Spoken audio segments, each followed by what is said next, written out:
We're here with IAmHipHop magazine. I'm here interviewing the Ugly Duckling. I'm here with Andy Cooper. Young Einstein and Dizzy Dustin. Ugly Duckling are here on their UK tour. Guys, how's UK been treating you guys?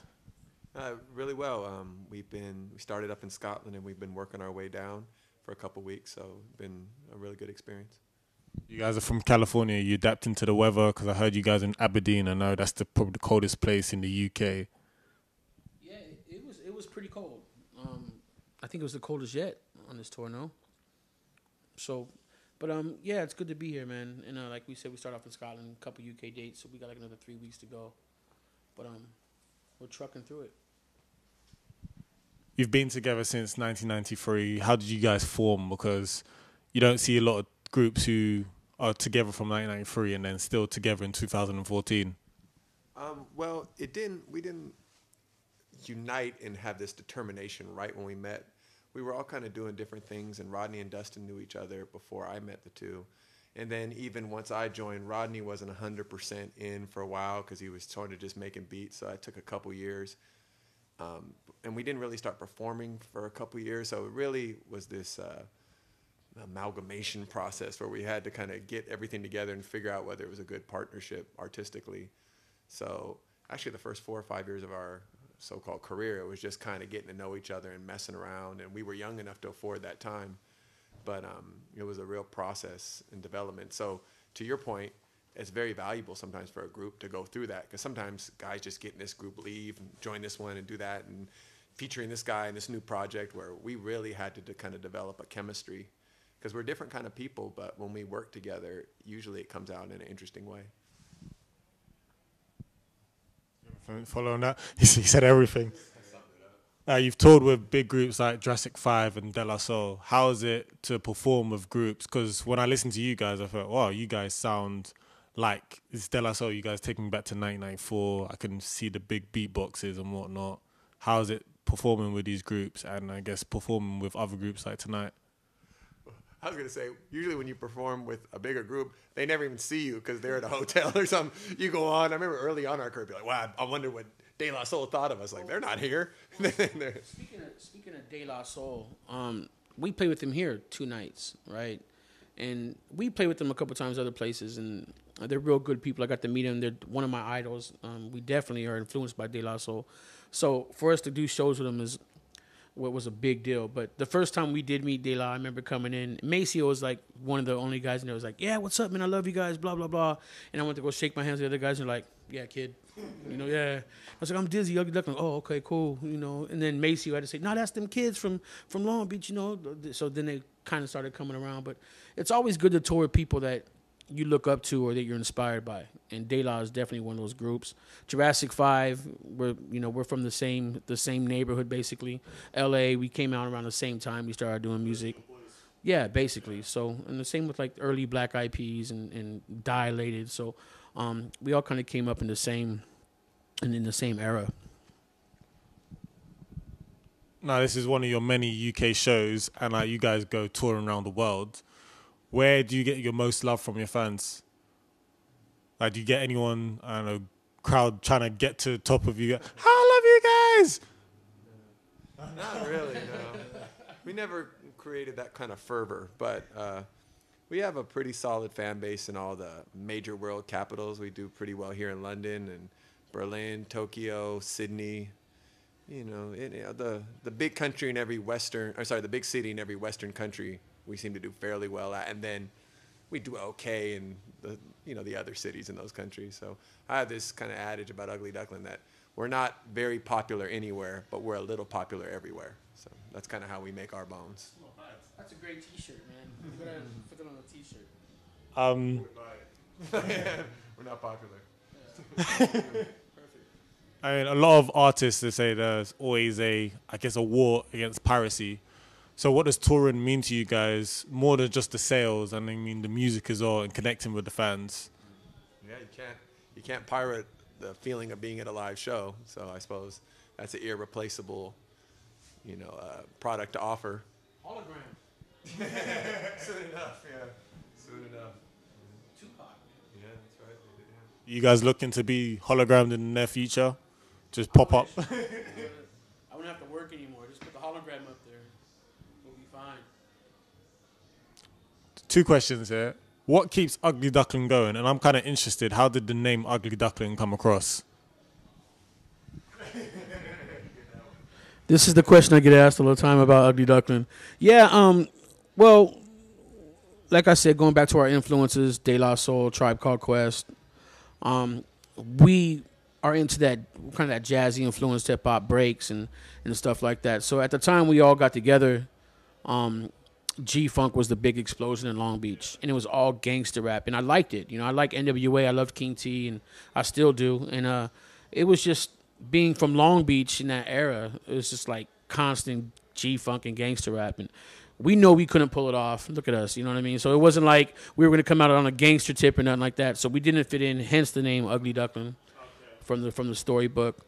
And the other question was, what keeps us going?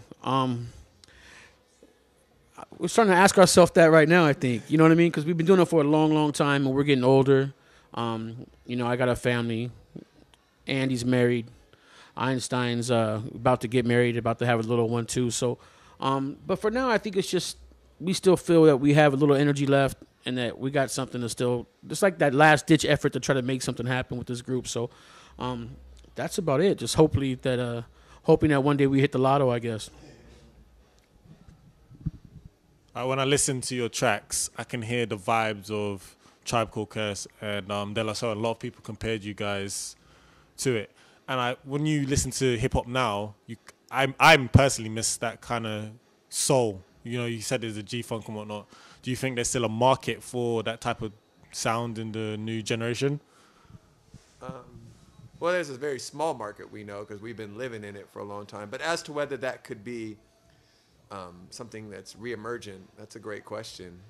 Because it's part of it is just like a feel, like, you know how as time moves along, just styles of dance change, styles of clothes change, and the rhythms and the cadences shift with those changes. So as to whether kind of a more break style, James Brown funk-based approach to music could ever really catch on a big level, I have a hard time imagining it would, because even when it was at its peak, it was never really commercially viable. It had a big subculture, but it never crossed over into the mainstream. So, and my thought is that it's probably better that it doesn't, because funk and soul and that feeling that we all get, it's not built for the mainstream. It's built to be its own thing. And the second it crosses over, it ceases to have that energy and excitement. So I think all of us are trying to figure out a way to do as well as we can, but stay in that lane. And then there's times, I think, when a lot of groups tried to get over into that main lane, and it never really worked that I could tell. It's that, you know, you talk about the Black Eyed Peas or something, where they just completely left the genre and changed their whole thing, which to me made more sense than some groups who tried to, put them both together at the same time, because funk is not built to be that way. So that's my long-winded thought about it. Guys, any thoughts on it? Answer the question. Yeah. The only groups that's ever been successful at that has been like the Fugees and Diggable Planets. So otherwise, De La Soul had a platinum record that they got lucky with their first record, but since then it's been like mainstream though. Yeah. Well, I mean, when you say mainstream, to me that means you sold over 1 million records. It's like a pop group though. I think they're a positive hip hop group, man. Roberta Flack cover song. That's positive hip hop, man. That's The chemistry in the group. Yeah. He mentions his point. She sang a Roberta Flack song. That was their big song. It's got that feeling though. It's got the feeling. Going back to that point, do you think hip hop now, when you guys were growing up, you listened to it, it was more about the movement and I guess what it meant? Do you think it's now hip hop? I definitely think that it's gotten pop. You know what I mean? There's still an underground culture, but it's in this machine now, and it's a moneymaker. So you got these people that are investing their money, these companies coming in, they see dollar signs. And these kids are, you know, it's thrown down their face every day. Even the early hip-hop, the stuff we grew up listening to, Rakim was wearing the jewelry, talking about writing rhymes in his mansion. We all looked up to that, even though it most likely wasn't true, but we were fed that. And these kids nowadays, the youth, They see that same thing. They see 50 Cent with all the chicks, buff, chains and all this stuff. So it's not their fault. It's just what's been pushed. It's just what's been pushed down their throat, and they see, oh, I want that. Like, you can ask a kid now, what do you want to be when you grow up? And I would say 80% of them are going to say famous, a pop star, an actor. They're not going to say a doctor, a fireman, or a policeman as we did when we were kids. So it's just mainstream media. It's a money market. People are going to take advantage of it, and then it is what it is. It's just going to happen. You only see a few groups who stay together for a long time. We've got Wu-Tang had their 20th anniversary last year. Outkast have their 20th anniversary this year.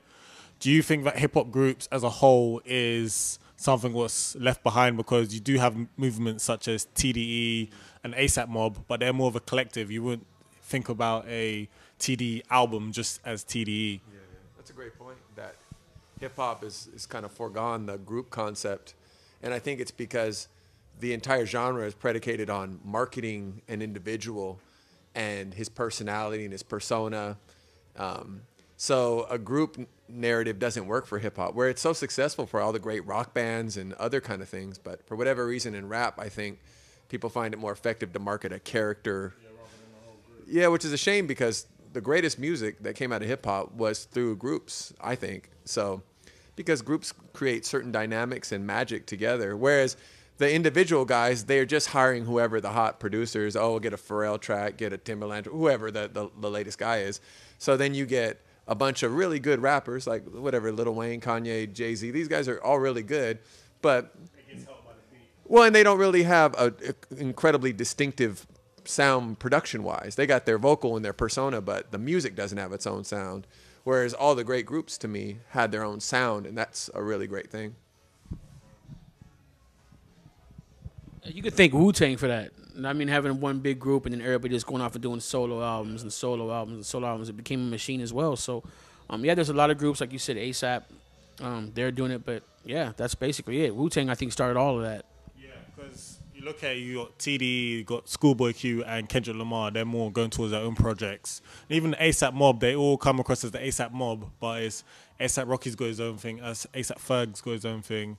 I look at it, I don't see a group who say, we're going to put a group album out and we're going to do 5 group albums in a row. Right. But hey, that's just me as a hip-hop fan just looking at it. It's too hard to deal with, I think, nowadays. To be in a group for so long. Well, it's amazing that we're still in a group. So I can't imagine that people just go into it on a business level and be like, look, I can do this solo. I don't need to wait on you, or I don't need to argue with you and blah, blah, blah. I'm my own dude. So I think you're going to see a lot more of that. When you guys separately, as a group, but when you guys step out on the stage, who comes to your mind as an artist when you're trying to warm up? Who inspires you to say, we're ready to rock the show? That's a great question. To me, James Brown is the greatest funk hip-hop performer there ever was, and I could never fathom being anywhere near that neighborhood of quality and gift. But just the way he vocally lifted the music up with his style and the subtle ways he connected with the audience and built the show up. To me, that's the creme de la creme to try and even aspire to that. Yeah, that's a tough question, because I'm mostly just thinking about, we got to put on a good show and entertain everybody. I'm not usually thinking about who, like a person, but yeah, if there's a spirit though, then it would be like Tribe Called Quest or The Far Side or something like this. But as far as, I mean, I'm a DJ, so yeah, Jazzy Jeff, Jam Master Jay, a lot of people that I would love to be half as good as them, So I would say Jim Morrison from The Doors, kind of like that balance to where you can kind of be artistic within your own right, but you can also give us so much of you on stage to where the people kind of know who you are. They're like, oh, I know him. He drinks like me, or he parties like me, or whatever it is. They can identify with him as a person rather than just the superstar. So I think Jim carried a lot of that as far as being able to touch the people and have a lot in common with the people he was playing in front of. I don't know how many other interviewers asked you this, but I'm going to ask you all separately. Who are your top 5 artists you'd love to work with, dead or alive? Yeah, I'd love to be in the James Brown band for sure. I'm a bit of a drummer. I'm not that good, but I'd love to be back there in that. Let's see. Yeah. Go ahead. I'm gonna have to go all dead people because we can potentially work with anyone who's still alive. So,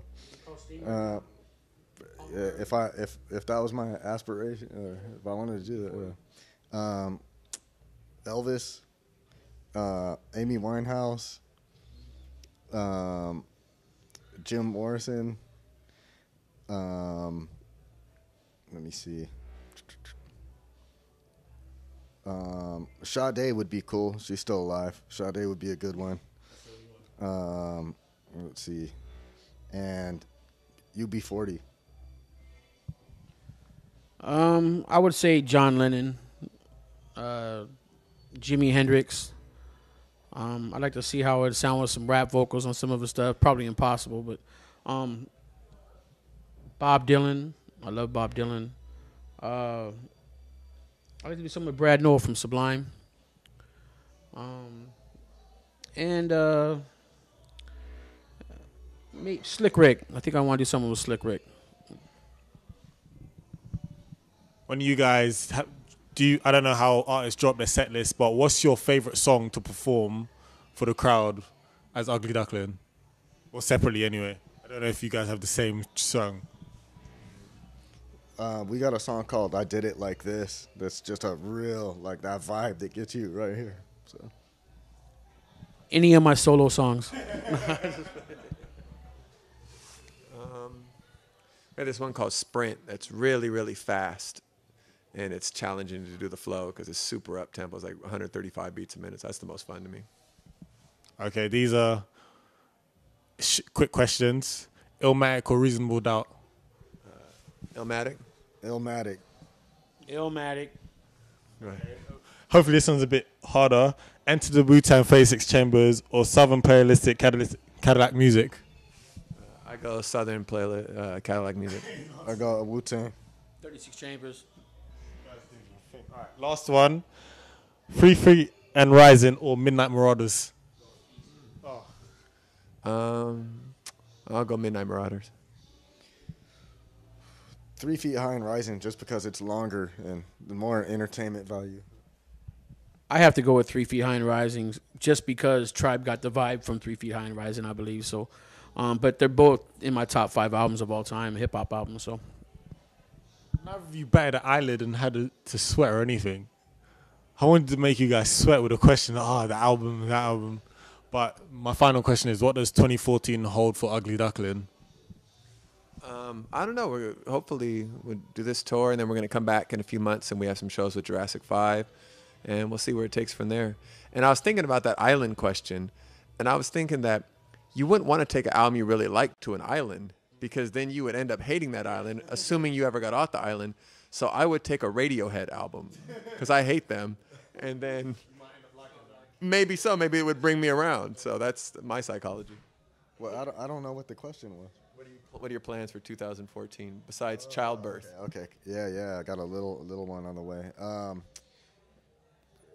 Making beats, and we're gonna be back with Jurassic 5. So that'll be maybe the biggest thing that we've ever done here. So. Yeah. I wish. I wish it was. That's at the Brixton Academy. So yeah. I'm the type of guy, I don't plan anything ahead. I don't know what's coming. I'm just like, point me in the direction and I go. I make my decisions on the spot. So, but yeah, coming back with J5. That's all I know for right now. But besides that, I don't know, man. Family life.